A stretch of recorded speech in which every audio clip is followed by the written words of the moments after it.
Chloe shook her head. I haven't seen him, now that you mention it. Me neither, Ruthie said. Brady leaned back. That's kind of weird. Worry niggled at Izzy. You think he's all right? Ruthie's chuckle sounded forced. Y'all need to stop. Derek's probably on one of his undercover gigs again.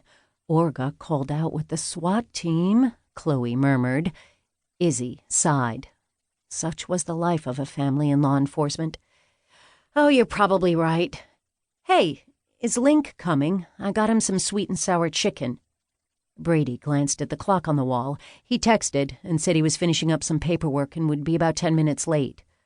Link, second oldest in the St. John clan, had finally been assigned to the FBI field office in his home city. It had been one of his greatest joys to move back to be near his family once again, and he never missed a Thursday lunch unless he couldn't help it. So, who's eating at Mom's this Sunday? Chloe asked. I'll be there, Izzy said. The others chimed in their plans to attend the weekly lunch. Sometimes only a couple of them could make it. Sometimes they all could. No matter the number, the food was always there and waiting, thanks to their father, who had most weekends off from his law practice and loved to cook. Izzy drew in a deep breath and glanced around the table. Oh, how she loved them and admired them. Her phone buzzed and she unclipped it from its home on her belt. A text from Kevin, her partner. Can you go on a stakeout with me tonight? Yes, I guess. What's going on? I'll explain when you pick me up at 6:30. 2. The stakeout was a complete bust. Izzy's stomach growled and she pressed a hand to it while she contemplated leaving. I heard that, her partner, Kevin Marshall, said from the passenger seat of the Ford Explorer. Izzy sighed.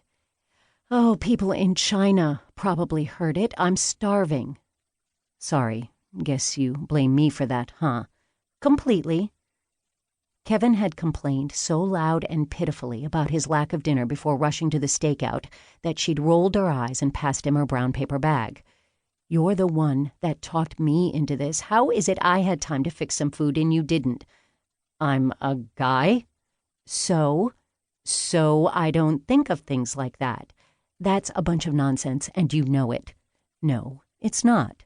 It's why every good man needs a good woman or a good partner who knows how to cook. Right. We'll leave that statement right there. He'd grinned, pulled out her roast beef sandwich and wolfed it down, followed by her chips and chocolate brownie.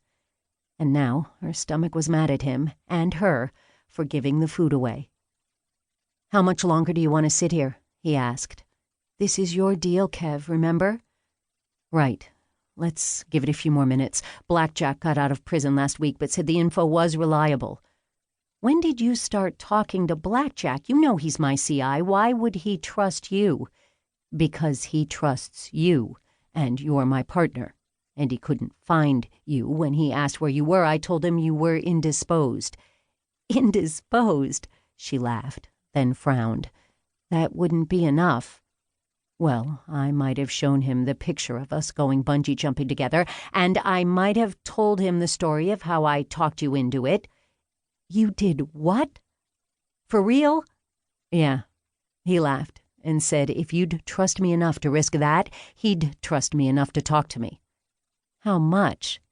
What do you mean? The innocent look didn't fool her. How much did it wind up costing you? $100. She gaped. What? I've never paid him a dime for information. I pointed that out. Apparently you have to save his life to get the free stuff. That sounded like Blackjack. She sighed. You shouldn't be spending your own money on this. He shrugged. I don't mind when I think it's worth it, he said.